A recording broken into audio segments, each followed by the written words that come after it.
Hey, what's going on? Welcome back to another APUS history topic, I guess. So this one here today we have the Indian Wars. So essentially about the time of 1850 to the 1860s, 1870s, excuse me. We had sort of this like westernization happening, and so the Plains Indians were kind of being forced off their land and being taken by the government. And so then the Indians were basically demanded by the government to move to these preservations, and the Indians were getting very aggravated that their land was just being taken, and they are also pretty upset with the buffalo too. So the senseless killing of multiple buffalo, but just for like no reason being wasted, so it kind of threatened their way of life too. And so today what we have is just a traditional Indian Raider camp. Well, it's not really traditional, but what you would usually see. And basically, these Indians have just basically said, you know, we're not going anywhere. We're not moving from our land. And so what would normally happen is a lot of times there would be like cavalry fights with the Indians, and the Indians were very good with cavalry, with horses when we traded with them. When the United States people traded horses with the Indians, they became very great hunters. They could kill buffalo very quickly with bow and arrow. And then they started using guns more frequently. So here we actually have an Enfield model for them, and then the United States Marines will be using a Springfield model. So yeah, and there were a lot of like more famous battles.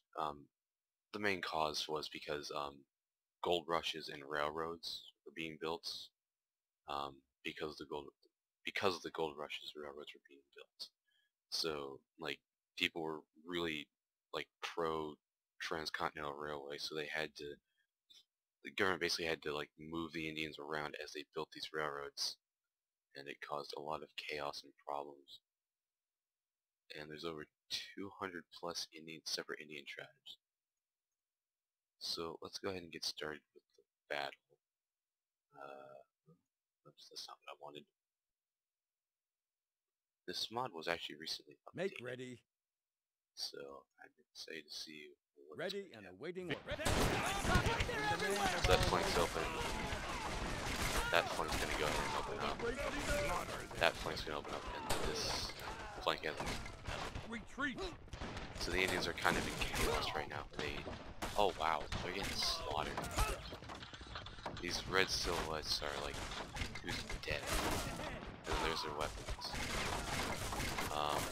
So basically this is kind of what would happen. The Indians would kind of be surrounded by the government, and they would be given the option of surrender or kill and be killed.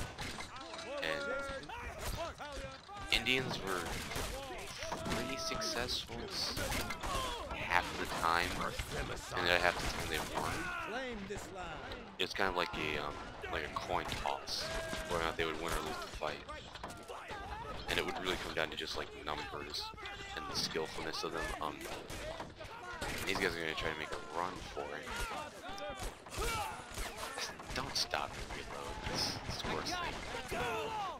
And now they're just cross-firing each other.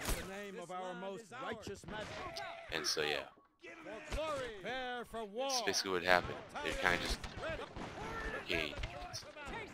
and shooting. So essentially that's what would happen. Is just, you know, the Indians would be surrounded, and it would always end really, really quickly usually. Most fights happen within like an hour to a full day with the bigger ones. And sometimes there would only be 50 Indians. There'd be like the proportions were huge. There'd be like 5,000 United States soldiers. There'd only be 300 Indians. The 300 Indians would sometimes win, sometimes they would lose.